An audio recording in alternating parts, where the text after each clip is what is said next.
जय श्री हरि साथियों। आप सभी का स्वागत है एक और वीडियो पर।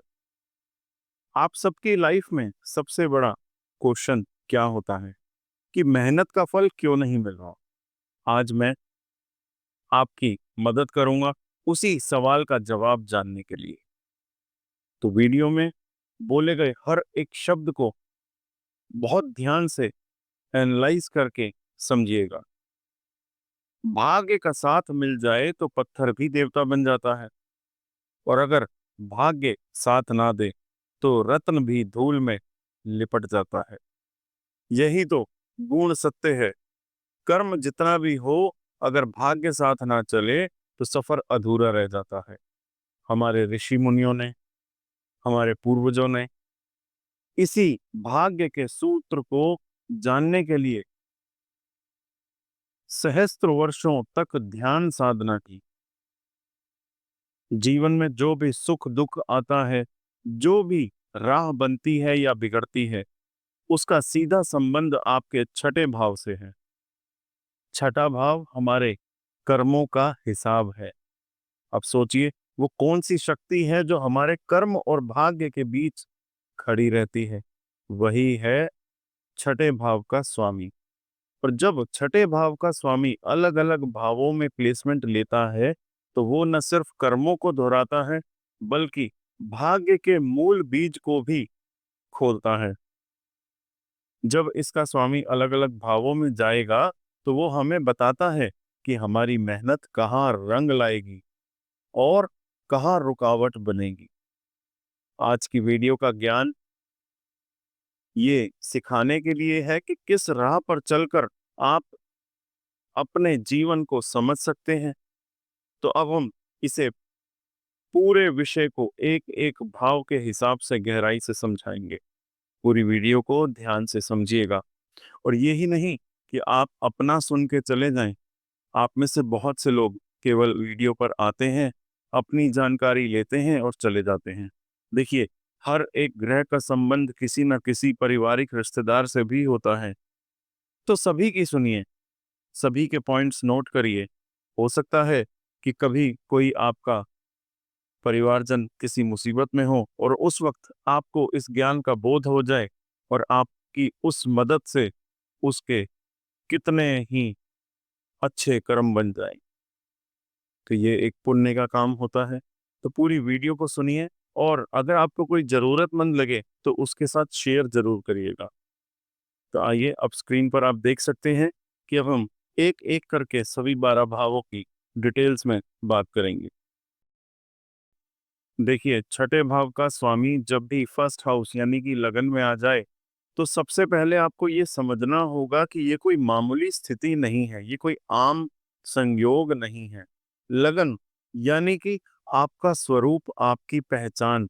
और छठा भाव यानी संघर्ष, रोग, ऋण और डेली लाइफ में आने वाली चुनौतियां। अब सोचिए, जब संघर्ष का स्वामी सीधे आपकी पहचान बन के बैठ जाए तो क्या होगा। इसका सीधा मतलब है कि आपके जीवन की शुरुआत से ही आपके अंदर एक ऐसा संघर्ष छुपा होता है जो कोई बाहर से नहीं देख सकता, पर आप उसे रोज महसूस करते हैं। ये संघर्ष कभी आपकी सेहत के जरिए आता है, कभी आपके आत्मविश्वास के जरिए आता है, कभी ऐसे रिश्ते के जरिए जो आपको रोकने की कोशिश करते हैं। और सबसे बड़ी बात क्या है कि जब भी आप किसी गोल के बहुत करीब पहुंचते हैं, अचानक से कोई एक ऐसा मोमेंट आ जाएगा जो आपको रोक देगा। ये वही समय होता है जब आपका शरीर, आपका अपना मन और आपकी परिस्थितियां आपका साथ देना छोड़ देती हैं। अब यहाँ ध्यान देने वाली बात यह है कि इस योग में आपकी फ्री विल बहुत स्ट्रांग होती है, लेकिन डेस्टिनी भी हर बार टेस्ट लेती ही है। अगर आप सही दिशा में मेहनत करें, अपनी एनर्जी को वेस्ट ना करें, तो आप बड़े से बड़ा काम कर सकते हैं। लेकिन ये तभी पॉसिबल है जब आप अपनी एनर्जी को बचा कर रखें और सही समय पर उसे लगाएं। आपके लिए पार्टनरशिप बहुत बड़ी भूमिका निभाती है। अगर आपके जीवन में सही लोग हैं, तो आपकी आधी तकलीफें खुद ब खुद दूर हो जाएंगी। लेकिन अगर आप गलत संगति या गलत रिश्तों में फंस गए, तो वही लोग आपकी प्रोग्रेस की सबसे बड़ी ब्लॉकेज बन जाएंगे। इसीलिए मेरा आपसे यही कहना है कि जब भी कोई इंपॉर्टेंट काम शुरू करें, तो पहले अपने मन को शांत कीजिए, शरीर का ध्यान रखिए और फिर स्टेप लीजिएगा। क्योंकि इस योग में जीत तो आपकी ही होगी। बस शर्त इतनी सी है कि आपके अंदर की लड़ाई को समझकर आप उसे लड़ें। अब बात करते हैं कि जब छठे भाव का स्वामी आपके धन भाव यानी कि दूसरे भाव में आ जाए, तो सबसे पहले आपको ये समझना होगा कि ये दोनों भाव मिलकर आपकी जिंदगी में बहुत बड़ा रोल निभाते हैं। दूसरा भाव है क्या? आपकी फैमिली का, आपके फाइनेंसेस का, और वो डिजायर टू एंजॉय जो हर इंसान के अंदर गहराई में छुपी होती है। लेकिन यहाँ क्या हो रहा है? छठे भाव का स्वामी यानी संघर्ष, कर्ज और बीमारी वाला ग्रह अब आकर आपकी एंजॉयमेंट की जगह पर बैठ गया है। तो इसका सीधा असर ये होता है कि आप कुछ भी बना लें, मेहनत करके इनकम कमा लें, लेकिन जब उस चीज को एंजॉय करने की बारी आएगी, वही आकर जिंदगी आपकी अटक जाएगी। जैसे किसी ने पहले से ही सब कुछ फिक्स कर रखा हो। आपने मेहनत की, काम किया, पैसे आए और एकदम से फैमिली की जरूरतें, खर्चे या जिम्मेदारियां सब कुछ पहले से सामने खड़े ही मिली आपको। आपको ऐसा लगने लगता है कि मैं ही सब कुछ बना रहा हूं, लेकिन जूस उसका कोई और पी रहा है। यानी कि मेहनत आपकी, फल कोई और लेके जा रहा है। अब यहाँ सबसे बड़ा चैलेंज है आपकी एक्सेप्टेंस का और आपके अवेयरनेस का। आप जितना ज्यादा इस बात को समझेंगे कि डेस्टिनी का कंट्रोल आपके सिस्टम पर है, उतनी जल्दी आपके भीतर से फ्री फील करेंगे आप। कई बार ऐसा भी होता है कि मैरिज, करियर या फॉरेन ट्रेवल जैसे एक्सपीरियंसेस में भी आप पूरा एफर्ट डालते हैं, लेकिन एक्चुअल रिजल्ट कहीं ना कहीं ब्लॉक हो जाता है। और रीजन वही होता है, डेस्टिनी ने पहले से ही उस रिजल्ट का गेट बंद कर रखा होता है। अब ऐसे में फ्रस्ट्रेशन आना नेचुरल है, लेकिन यही वो पॉइंट है जहां आप एक अलग दिशा पकड़ सकते हैं। छठे भाव का स्वामी तीसरे भाव में आता है, तो ये बात समझनी होगी कि तीसरा भाव है आपके एफर्ट्स का घर, सबसे ज्यादा सेल्फ एक्सप्रेशन और कम्युनिकेशन से जुड़ा हुआ भाव। और जब संघर्ष वाला ग्रह यानी छठे भाव का स्वामी यहाँ बैठता है, तो एक अलग ही तरीके की आग अंदर जागती है। आपके अंदर एक स्टाइल बनता है, मतलब आप हमेशा तैयार रहते हैं कि अपनी बात रखने के लिए, अपने एफर्ट्स के जरिए कुछ साबित करने के लिए। कभी कभी ये एनर्जी इतनी तेज होती है कि आप खुद भी नहीं समझ पाते कि आप इतना रिएक्ट क्यों कर रहे हैं। लेकिन असल में ये आपकी डिजायर्स की वजह से होता है। आप जो चाहते हैं वो आपको उसी इंटेंसिटी से चाहिए, और अगर कोई उसमें रुकावट डाले तो आप पीछे नहीं हटते, आप लड़ते हैं, टकराते हैं। कम्युनिकेशन आपकी सबसे बड़ी ताकत बनती है, लेकिन उसी कम्युनिकेशन में कभी कभी हेल्थ प्रॉब्लम्स या ईगो क्लैशेस भी सामने आ सकते हैं। अब यही डिजायर जब रिलेशनशिप में जाती है, तो वहां भी इसका असर साफ दिखता है। अगर आपकी इच्छा पूरी नहीं हो रही, अगर कोई सामने से कंट्रोल कर रहा है, तो आप उस रिलेशन को काट देना चाहते हैं। फिर चाहे वो मैरिज हो, दोस्ती हो या कोई पार्टनरशिप। और यही पैटर्न प्रोफेशन में भी आता है।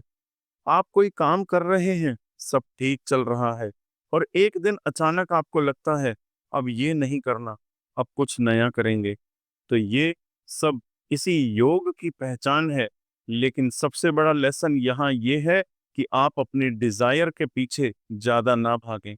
डिजायर डोमिनेंट होगी तो आप हार जाएंगे।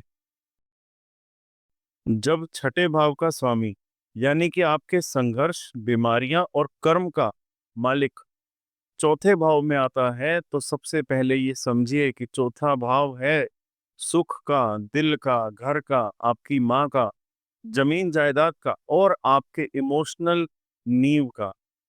और जब यहाँ संघर्ष बैठ जाए तो सुख की क्वालिटी डिस्टर्ब तो होगी ही। यानी आप बाहरी दुनिया में चाहे जितना भी सक्सेसफुल हो जाएं, लेकिन अंदर से एक फीलिंग बनी रहती है कि कुछ अधूरा है, कुछ ऐसा है जो अंदर ही अंदर डिस्टर्ब कर रहा है।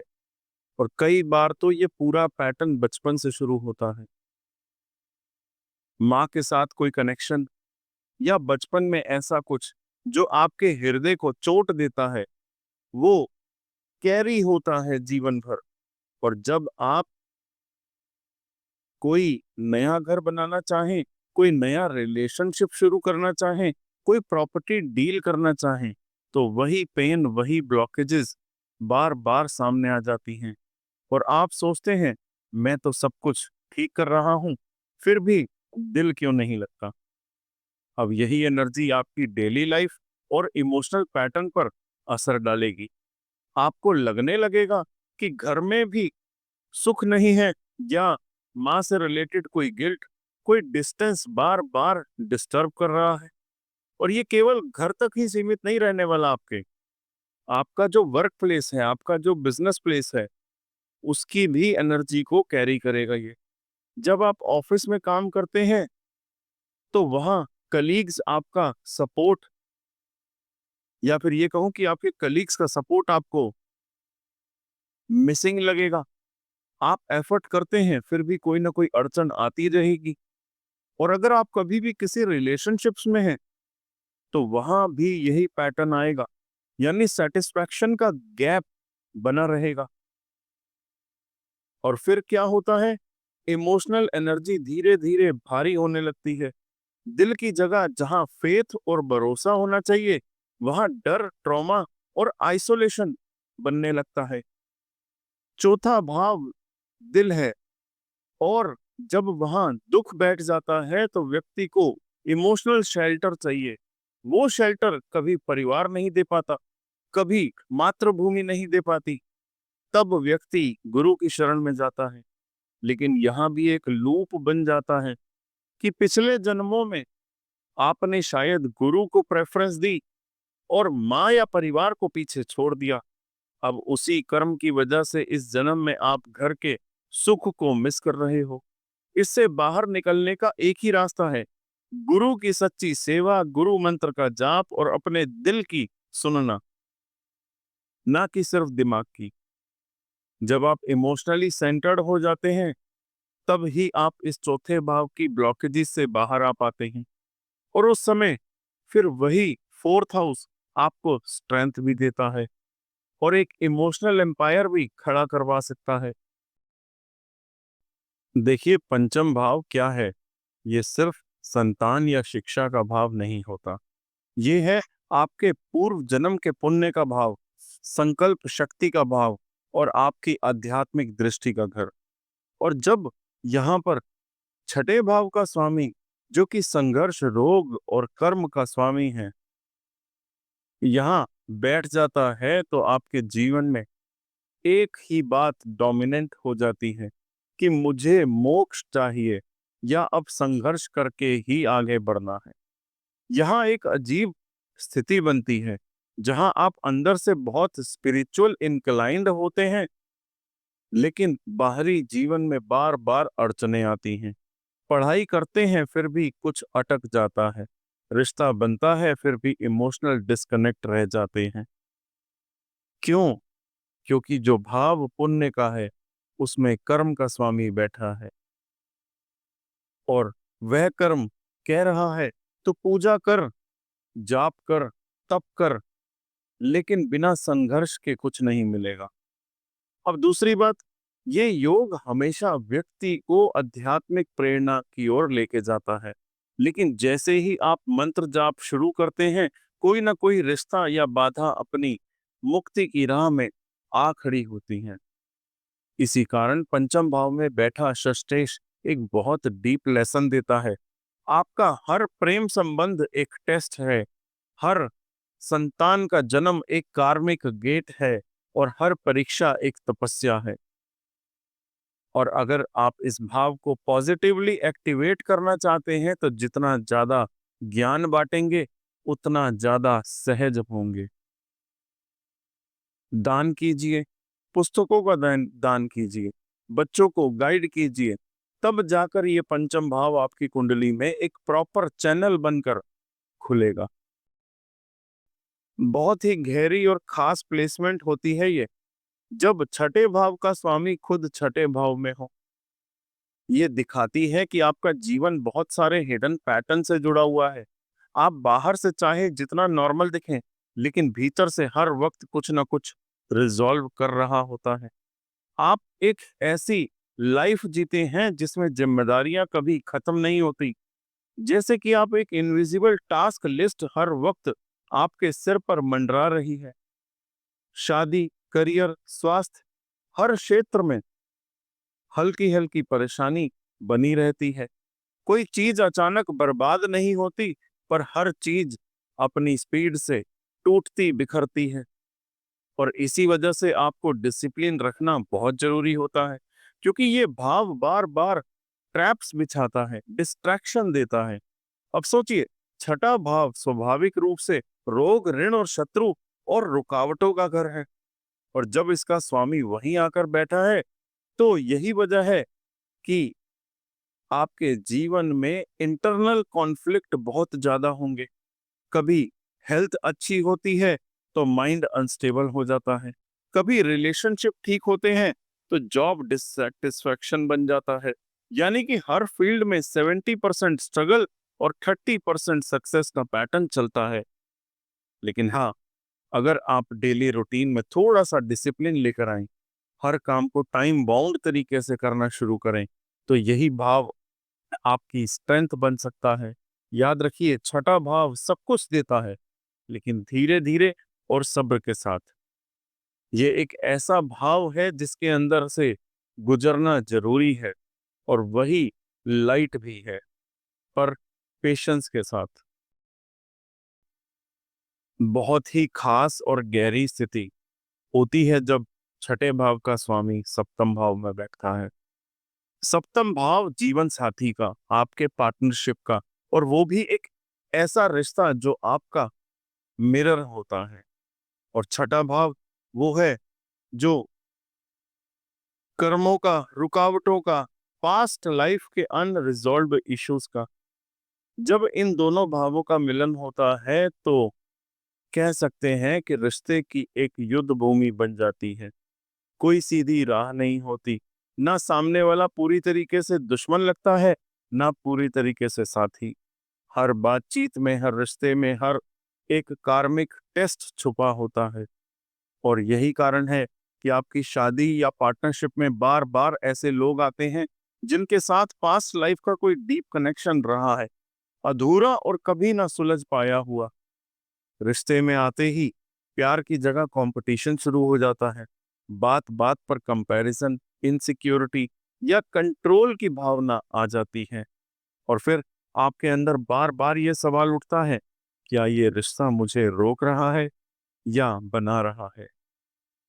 अब इस पूरी स्थिति में सबसे बड़ी बात ये होती है कि व्यक्ति की इच्छाएं बार बार अधूरी छूटने लगती हैं।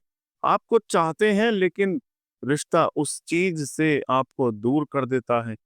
आप कोई प्रोजेक्ट शुरू करते हैं, पर पार्टनर या साथी उसका पाथ बदल देता है। और यहीं से शुरू होता है एक इमोशनल ट्रैप, कि आप ना तो उस रिश्ते को छोड़ सकते हैं, ना ही अपनी इच्छा पूरी कर सकते हैं। और यही फ्रस्ट्रेशन आगे चल के हेल्थ पर असर डालती है। पेट की समस्याएं, नींद की डिस्टरबेंस, लोअर बैक पेन या रिप्रोडक्टिव इश्यूज तक हो सकते हैं। ये प्लेसमेंट आपके पास्ट लाइफ के उस कर्म को डिसॉल्व करने आई है, जिसमें आप अपने किसी और की इच्छा की कदर नहीं की।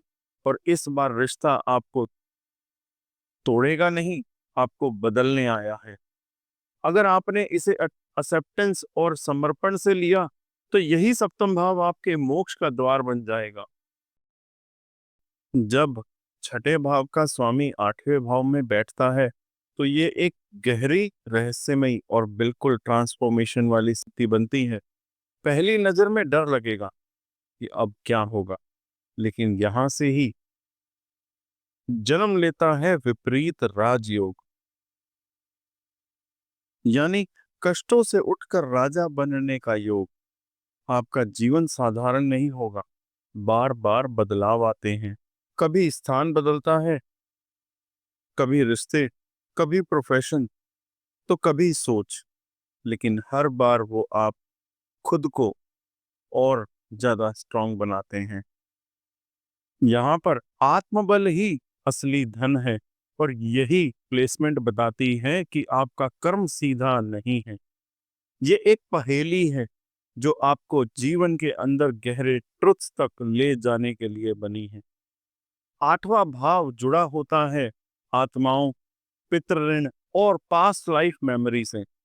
और जब यहाँ छठे भाव का स्वामी आकर बैठ जाता है तो समझिए कि आपकी जर्नी सिर्फ बाहर की नहीं बल्कि अंदर की भी है। आप पितरों से जुड़े होते हैं और आपके कई डिसीजंस उन्हीं की ऊर्जा से चलते हैं।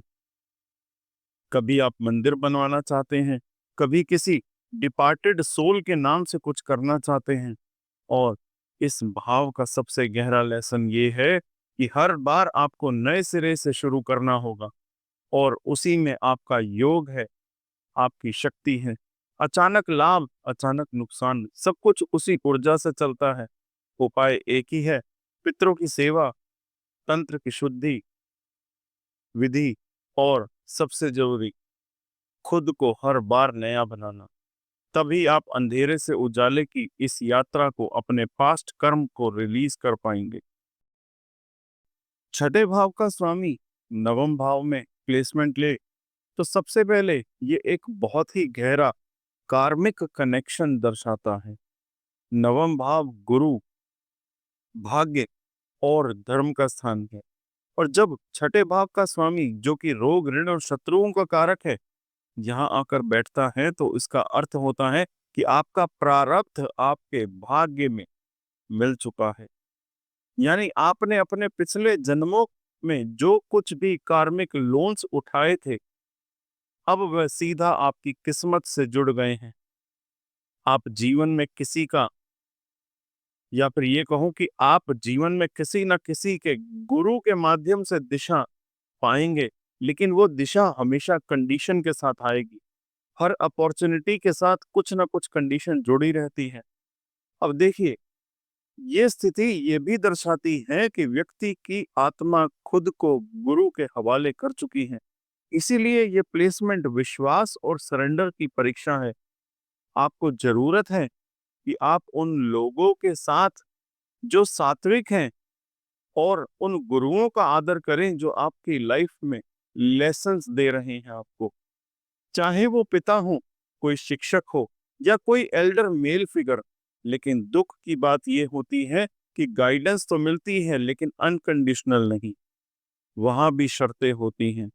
और यही सबसे बड़ी लिमिटेशन बनती है आपके लिए। अब छठे भाव का स्वामी 10वें भाव में बैठता है तो सबसे पहले समझिए कि ये प्लेसमेंट आपको एक प्रोफेशनल योद्धा बना देती है। काम में मेहनत, रूटीन में डेडिकेशन और संघर्ष में धैर्य, ये सारी क्वालिटीज आप में जन्मजात होती हैं।